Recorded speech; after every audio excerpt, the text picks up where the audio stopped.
All right, so since we weren't able to cover the weighted overlay stuff in class before the lab, I wanted to go over that with you through this video so you'll be prepped for lab next week. Again, what we've talked about already and what you did with like Model Builder and some of the raster labs earlier was what you would call conservative model, where you're basically getting a yes or no output. So 0, 1, yes, no. So it's either suitable or it's not suitable. With these liberal type modeling methods, you're able to not just get 0 or 1, but a bunch of gray levels. There's different ways to do this, and what we're going to look at here predominantly is weighted overlay. So I'm going to go over that section of the PowerPoint with you, and then I'm going to give you an example, and then that should prep you for the lab that you'll have to do this week. All right, so in the first section of the modeling material, we discussed conservative models. So your output is basically yes or no, 0, 1, true or false. So it either met the criteria, or it was suitable, or it wasn't. However, that can be a bit limiting because in the real world, we generally want to be able to model like gray levels. So for example, very suitable, moderately suitable, not suitable. So now we're going to move on and discuss liberal models, where instead of getting a simple binary or yes or no type output, we actually get a range of values as output. So from not suitable, for example, to very suitable. There's different ways to do this. What we're going to look at here is weighted overlay.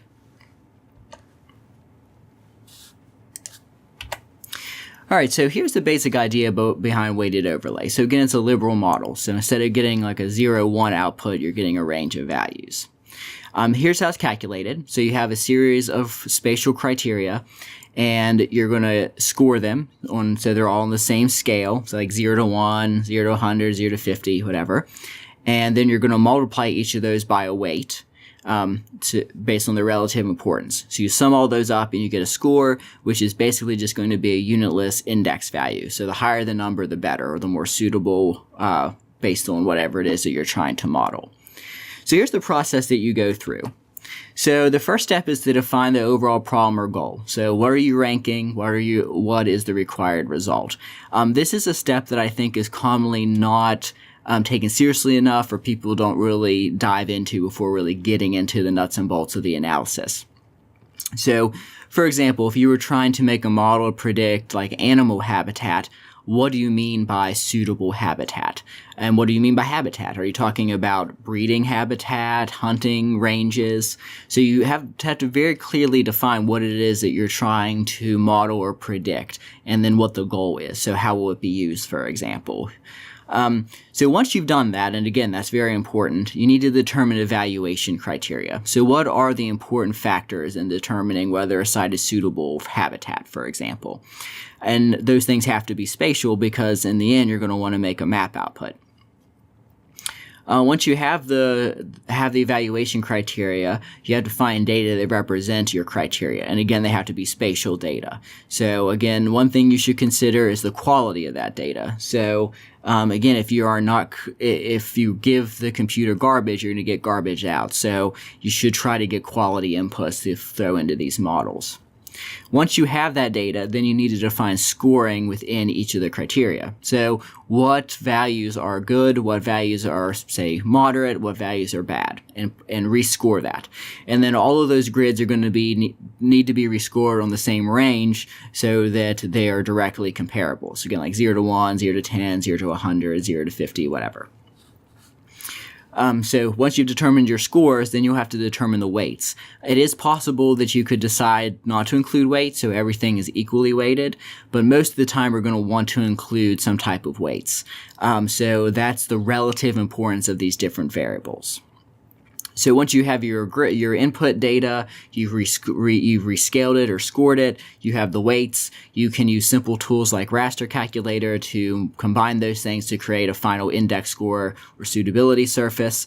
And then at the end, it's always important to evaluate and present results. So you can make a model or a prediction, but it can be complete nonsense. So you need to actually assess whether it's telling you anything or is of any use. Additionally, it is important to consider what is the goal. So again, what are you trying to predict or model? How will the model be used? Will it be used by the general public, by, say, policymakers, by other scientists? So how will it be used? Who will use the model? Does your model meet the needs of the project? So again, you don't want to spend a lot of time producing something that in the end really didn't meet the goal. So again, think about that up front. Okay, so let's talk about defining your criteria. So what are important criteria in determining whether a site is suitable, for example? Again, these are going to need to be spatial data layers because at the end you're going to want to produce a map surface. You're going to have these values across your entire study area.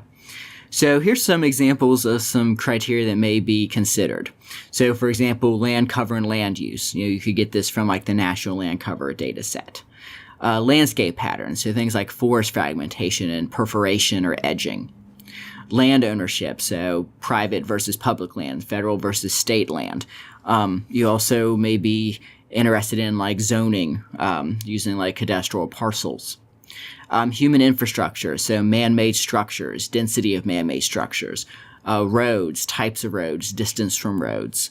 Utilities like power lines and water and sewage and septic and whatnot. Distance from airports or airport locations and so on and so forth.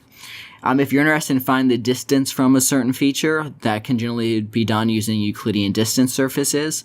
If you want to calculate the density of points or line features, that could be done using point density or line density or kernel density. You may be interested in things like soil characteristics. So for example, whether a site has suitable soils for like putting in a septic system or leach bed or something. So things like water content, clay content, depth to bedrock, depth to the water table. Again, that data could maybe come from SERGO or STATSCO, some of the federal level or county soil surveys. You may be interested in terrain characteristics, so elevation, slope, aspect, slope position, ridge versus valley. We talked about some other terrain characteristics recently when we went through the terrain analysis section. So, for example, dissection, roughness, visibility from a location. Climate, and again, most of that would be derived from an elevation model like a DEM. Climate considerations like temperature, like mean annual temperature, seasonal variability in temperature, rainfall, so mean annual rainfall, variability in rainfall. One thing that I've noticed with climatic data is that a lot of it's fairly spatially coarse, so you may run into issues where the data are just not high resolution enough to meet the needs of your project. Again, so for example, if you were modeling at like a 10 meter or a 30 meter cell, a 1 kilometer grid may not be adequate. So you may have to create your own data or interpolate from some rain gauges or whatnot.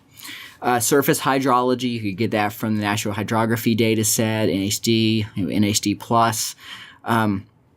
You could calculate distance from those features, and obviously there's many others. This is just an example. How do you define those criteria? Well, it could be based on expert knowledge. So talking to experts about what, say, a suitable habitat is. Stakeholder preferences. So again, this would be people who are going to eventually use the model or make decisions with it. You also might consult the literature, academic or otherwise, to get a sense of what factors people have found to be important for that specific thing. Okay, so some considerations about your input data. So is the data set available? So you may assume that you can get your hands on a certain type of data when in actual fact it just doesn't exist, or it's not good enough, or it's too coarse. So you should investigate and make sure you can get hold of the data and just not assume it's there. If that data doesn't exist, then you could create it on your own, pay to have it created, or you may have to throw it out of the process. Second is the data set of adequate quality, accuracy, precision. Again, garbage in, garbage out. So if you give the data inaccurate or the model inaccurate layers, that may just produce more problems than it'd be worth even keeping it in there. So you may decide that's not, even though it exists, it may be a poor quality and just simply not to include it, or to try to find another source, or to create it yourself or whatever. is the data set spatial or can it be made spatial? So again, we have to create at the end a spatial model. So you need to have values everywhere. So you need to be able to create a spatial output. So if you have some tabulated data, you're going to need to find a way to turn that into, spatial surface. Maybe like by joining it to boundaries or something like spatial or like a table join. What is the spatial resolution? So if you're trying to produce a 10 by 10 meter grid or 30 by 30 meter grid, a 100 meter grid or 1 kilometer grid may just be too coarse and you might not be able to use that data. Is it up to date? So that's something worth considering. So some layers might not matter. So like say bedrock geology generally doesn't change very rapidly, at least on human timescales. But things like development, urbanization, suburbanization, demographic data, census data can change. So you may need to make sure it's up to date relative to the needs of the model. Again, that's kind of a case by case issue, both data and needs. And then lastly, can criteria be interpreted into spatial and quantifiable variables? So if someone tells you, if you're trying to say predict where a tree would grow, that this tree tends to grow on ridges, then what does that mean? Like what is a ridge? Like how far from the top of the hill are you going to call a ridge? So you have to find ways to take those descriptions and turn them into something mappable or quantifiable. Okay, so once you have your data, the next step will be to score it. So you need to define scores. There's a couple of different ways to do that, so we're going to step through those options here. So the question here is what values are most suitable, what values are least suitable. So values that are more suitable will have higher scores, and obviously, and then ones that are less suitable will have lower scores. So if you said, for example, high elevation is better, low elevation is bad, high elevations would have high scores, low elevation would have low scores. There's a couple different methods for doing this. So the first method goes back to our conservative modeling, and that's basically just a binary output. So yes or no, true or false, 0, 1, whatever. So it either meets criteria or it doesn't. An example from a recent project I worked on was that we wanted areas to map areas that either had coal or they didn't. So that was one of the criteria. So that area either had it or it didn't have it. So there was really no gray level. So it got coded as 1 if it did, 0 if it didn't. So that's discrete. Ranges is where you take a range of values and recode that whole range as that score or value. And this can generally be accomplished using reclassify. So reclassifying like a continuous surface, like Euclidean distance surface or an elevation surface. So here, this is an example of that. So here we're recoding anything that's less than or equal to 0.5 kilometers from towns, distance from towns, as 10, 0.5 to 2 to 7, 2 to 4 to 5, and then greater than 4 or further away to 3. So in this case, closer was better and further away was worse. So close got the highest score of 10, and then the lowest score of 3 was on the far values. So you're basically taking a range of values and assigning those a score. And again, you could do that with reclassify. Another way you could do it is you could rescore the data continuously using some type of mathematical function. So linearly increasing, linearly decreasing, or a more complex function. Here's an example of a linear rescaling. So we're taking a value, so let's say a pixel value, and we subtract from that the minimum of all the pixel values, and then we divide by the max of the values minus the min. So let's say that this was elevation.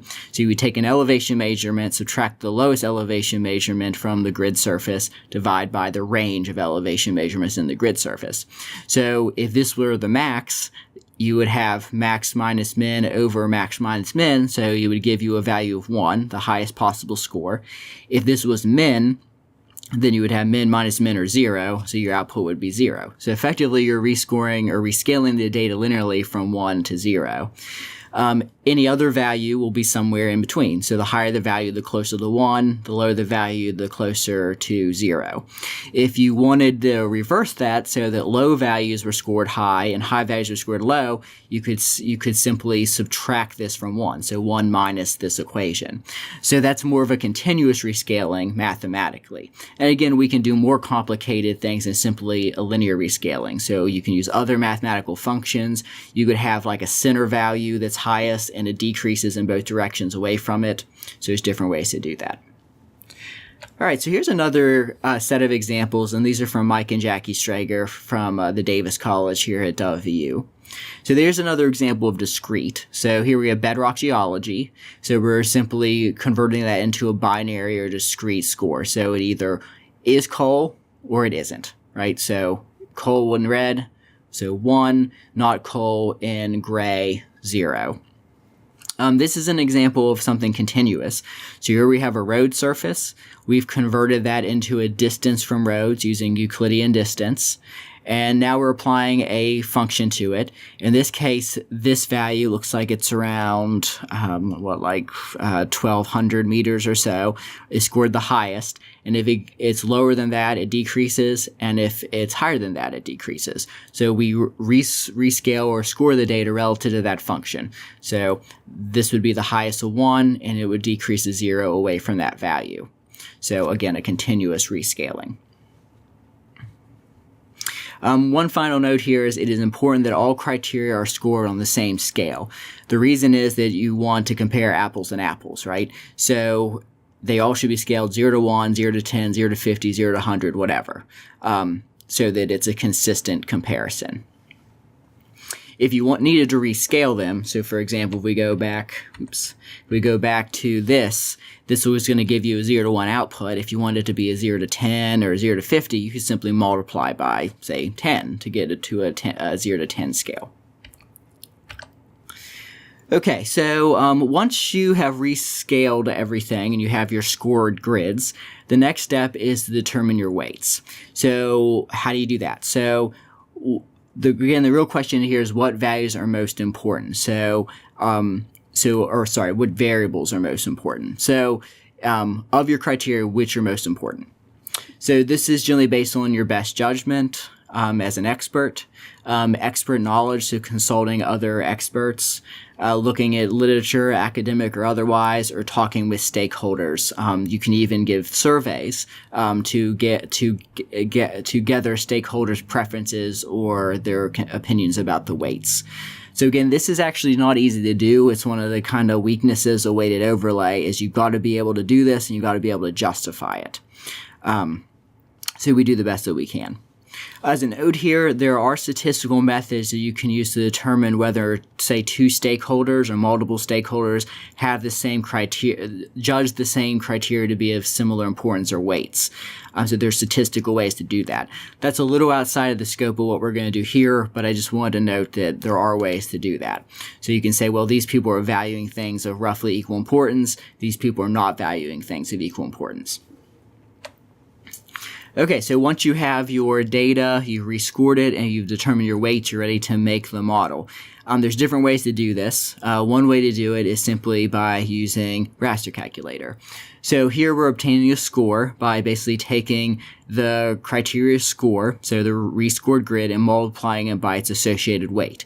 Once we get that, we add them all up. So you add up a series of weights.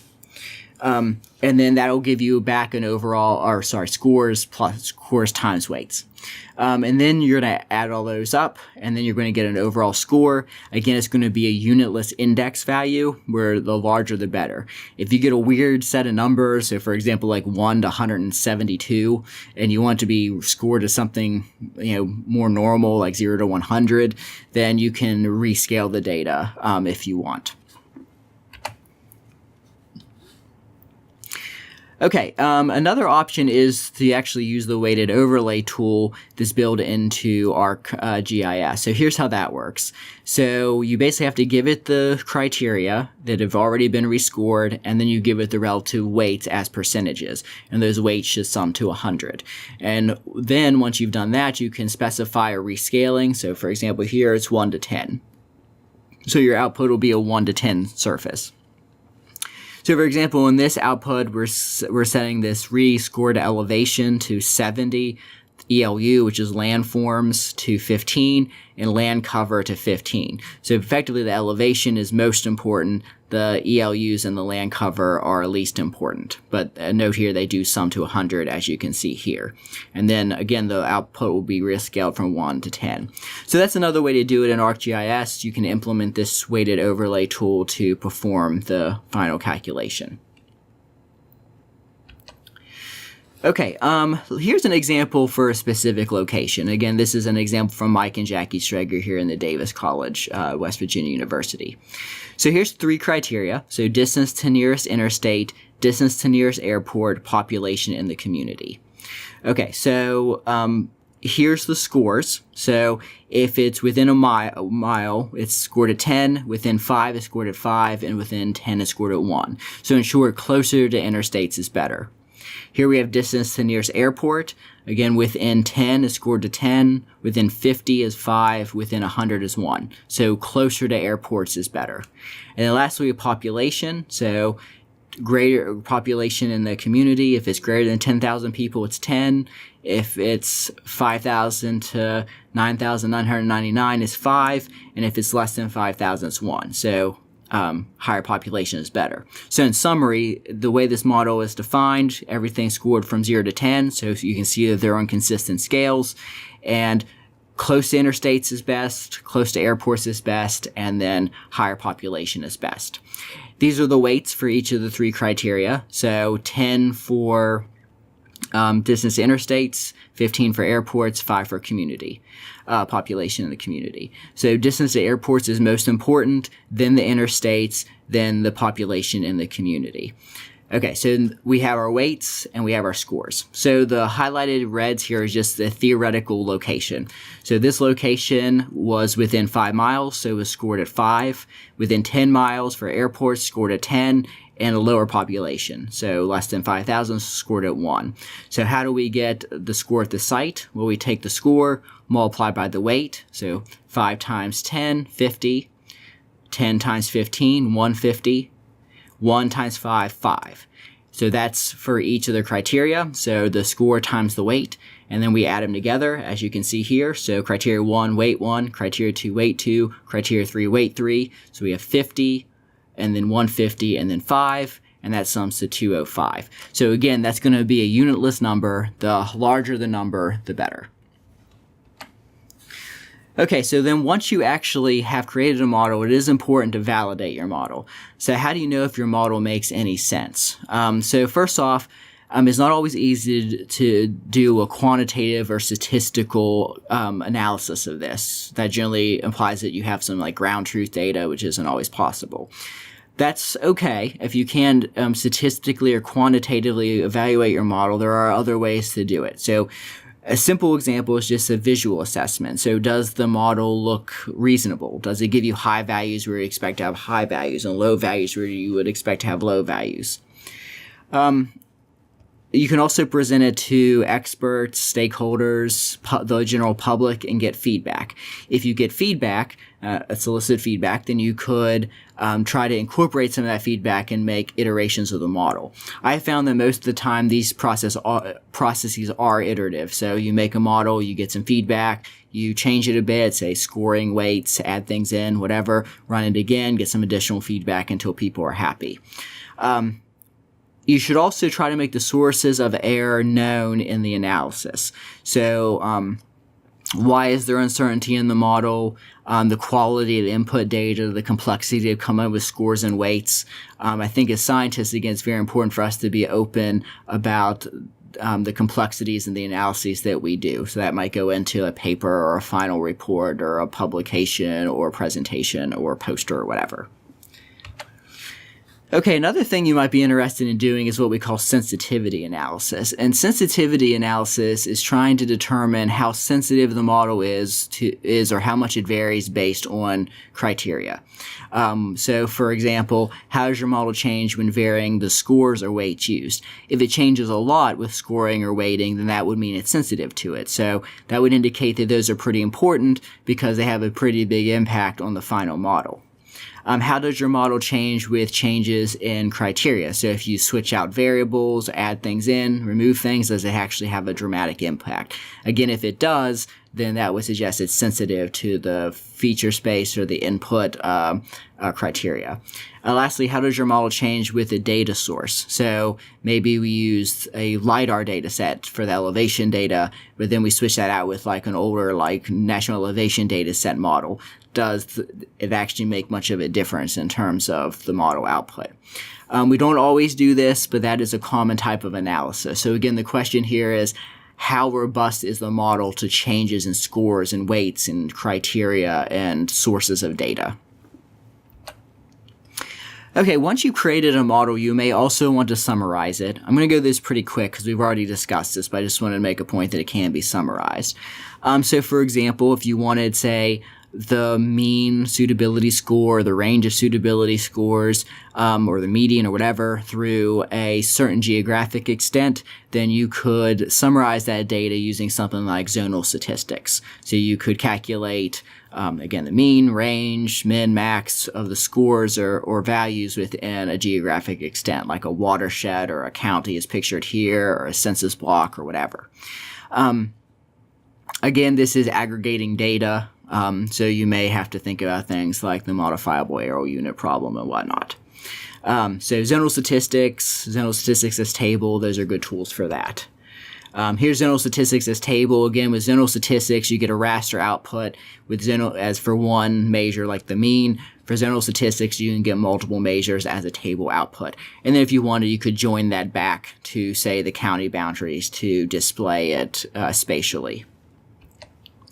If another option is tabulate area, so again, that's mainly used for summarizing categorical data, so areas of categories within a grid, or within an extent. So if you were interested in doing this, you would have to like reclassify that weights into or the output into to ranges first before you summarized it. So you need categories. Model generalization. So you're going to end up with a range of values. Maybe you want it to be a little bit more general than that. So maybe you want to bend those values into, say, not suitable, moderately suitable, suitable, very suitable, so different ranges. So that could be accomplished using reclassify. So again, you'd have to somehow decide what the good breaks would be. So how would you actually define what the breaks or margins are for, say, moderately suitable versus highly suitable? But if you knew that, it'd be very easy to do that. So you'd be basically reclassifying a categorical grid. So, a continuous grid into a categorical grid. So you'd set your ranges, define a new output value. So again, with all of the methods that we use, there's always some limitations because, this is messy, it's complicated. So here's some consideration. So error can compound. So if you have a lot of error in your data, then that can result in errors in the final model. So you should think about how that may impact your output. Again, that's not always easy to measure because these things don't respond in a kind of linear way. It's a complex, non-linear compounding type way. So it's not always easy to assess error and assess it quantitatively. Again, it's difficult to determine scores and difficult to determine weights. Those are kind of the Achilles heel of this method. The next section of this will talk about other ways that you can do modeling, and one option is using things like machine learning and actually giving the computer examples and let the computer learn from the data, and it kind of in that regard comes up with its own sets of scores and weights and importances. So it's not on the end user, but that it requires you to have like ground samples, which you may not have, or examples. And then lastly, these things can be difficult to assess. So the assess in terms of sensitivity and in terms of usability, accuracy. So again, it's not always easy to do that in a quantifiable statistical manner, but you should make some attempts, even if it's just visual or discussing it with stakeholders or whatnot. Okay, so we'll end that there. The next section, which doesn't relate to the lab, so we don't need to cover that yet, is advanced modeling. So I'm just going to do a brief introduction to things like process models and like machine learning models and how we can apply that data, those methods to make predictions over map spaces. So it just kind of sets you up. If you take an advanced course, you may see some of these things. So I'll see you in the next section if you are in class whenever we get to this. All right, so here I'm going to provide an example of how to do a weighted overlay in ArcGIS Pro. The example I'm using is just made up. It doesn't really represent anything. The task though is basically to come up with suitable habitat. This is an example I use in a different class where we do this analysis using the statistical software R. But here we're going to do it in ArcGIS Pro. The first component is to create a conservative model just using like a binary overlay in raster math. We're not going to discuss that here, so we're just going to skip over that part.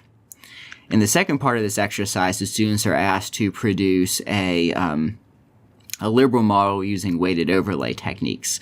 So this specific species would be found at higher elevations, on forested land cover, in steep slopes, and then close to streams. So we would want high elevations to be coded high, low elevations to be coded low, steep slopes to be coded high, flatter slopes to be coded low, and then closer to stream high, and then further from stream is low. So this steps through that analysis. So the first thing we want to do is rescale the elevation data so that 1 represents the highest elevation and 0 is the lowest. So rescaling from 0 to 1, so continuously. For the land cover, we really can't rescale the data continuously because they're already in categories. So we're going to code everything that is not forest as 0, everything that's deciduous forest as 0.5, mixed forest as 0.8, and evergreen forest as 1.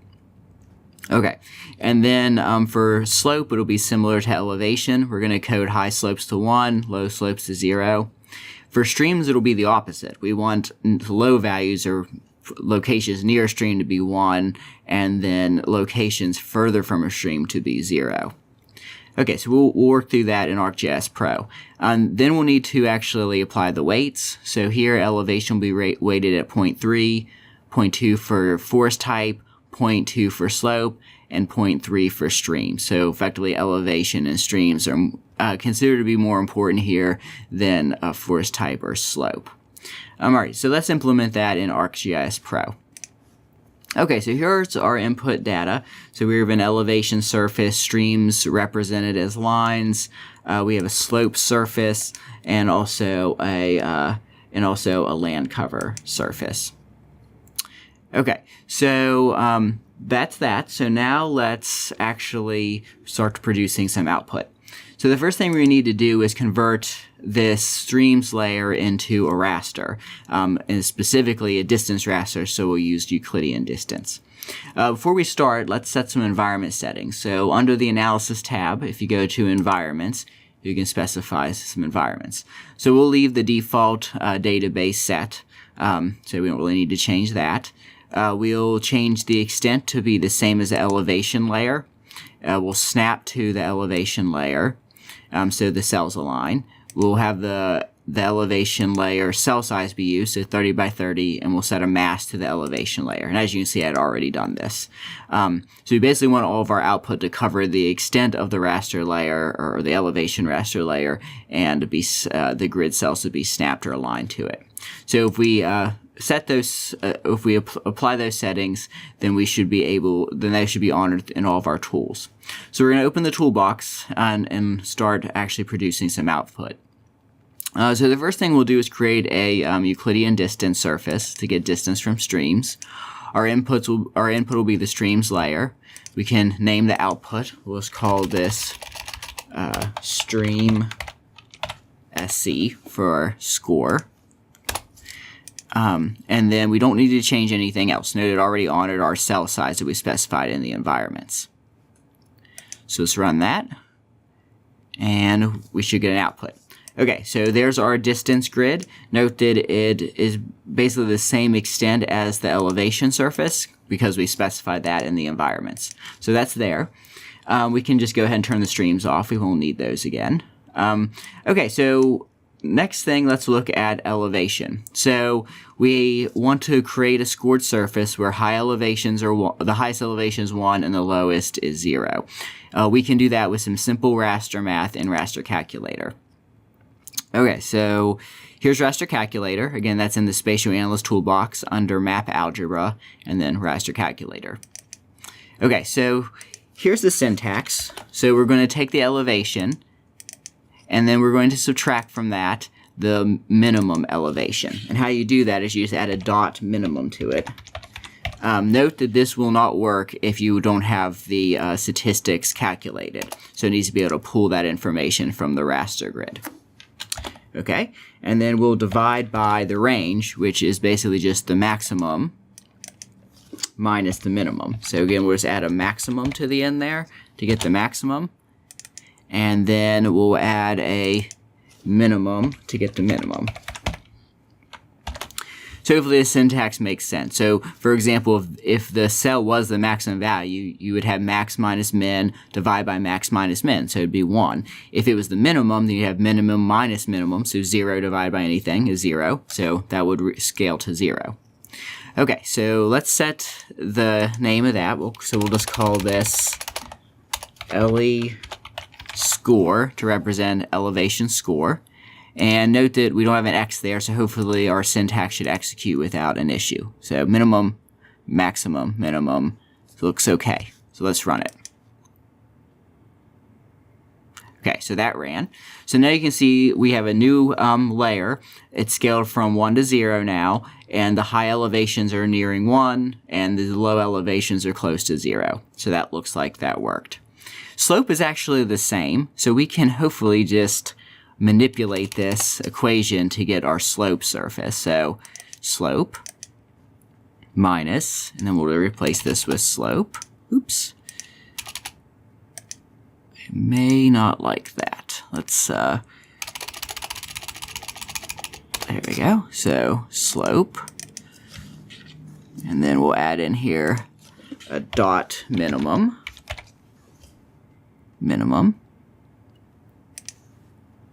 And then same thing here. We're going to get rid of, add in the slope, and add in the slope.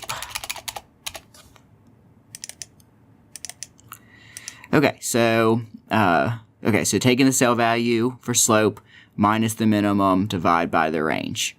So that looks okay. So let's change the name so we don't overwrite our layer. So we'll call this slope score. And okay, and looks like it's going to run. Okay, so let's hit run, see if we get an output. Okay, so there we go. So here we have a grid scored from 1 to 0. Notice the steeper slopes are 1s or close to 1, and the shallower slopes are closer to 0. Okay, so we have 2 of our surfaces now. Streams is similar, but remember we wanted it to be the opposite. So we want the low values to be 1 and the high values to be 0. So to do that, we can just simply subtract the result from 1. So I'm going to add a 1 in here. And we need to bracket the entire thing, so orders of operations. So take care of that. And then we just need to switch this out with the distance grid that we created earlier. Okay, so we want to do our streams.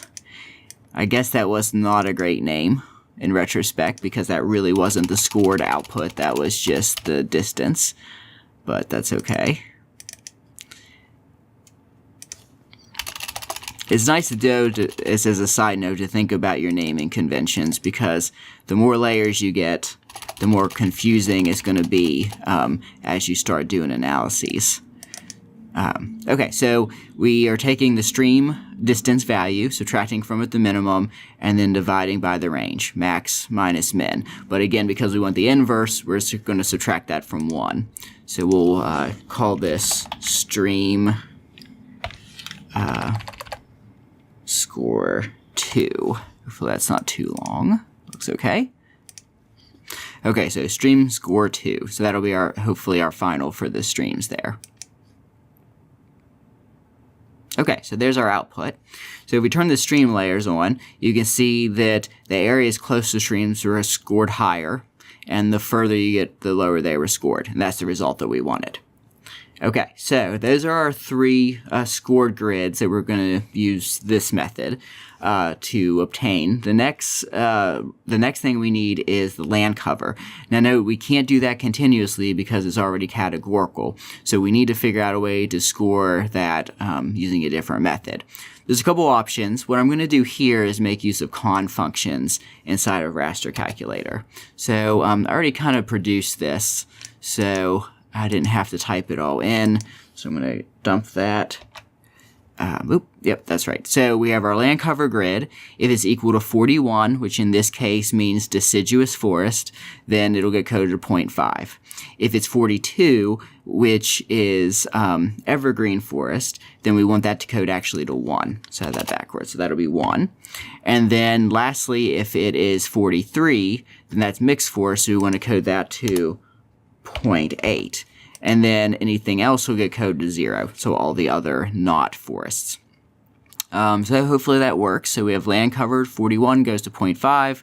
Land cover if 42 goes to 1. Land cover if 43 goes to 0.8. Everything else goes to 0. And we're going to call that now land cover score. Land cover score. Okay, so that should hopefully work and be our last input. So let's run that. Okay, so that's a weird stretch. So let's see if it worked correctly by changing the symbology here. So we're going to change this to unique, and we'll let it compute. Okay, that looks like it worked. So let's see here.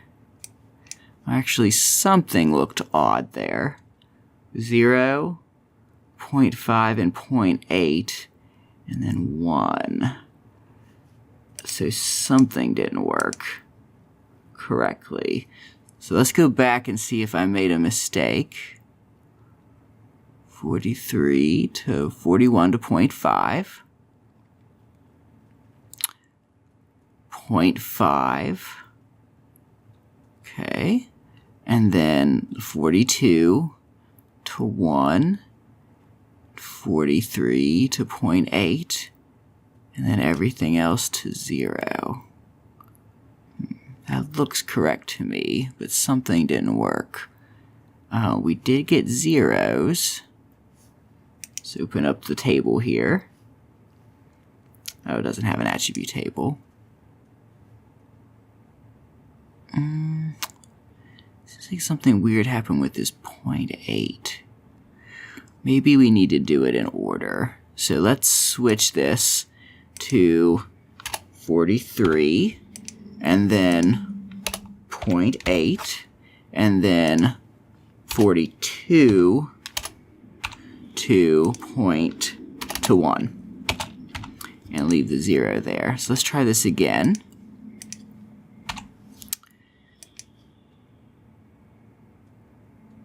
Okay, so that gave us something. So let's see if that improved our result at all. So symbology, unique values.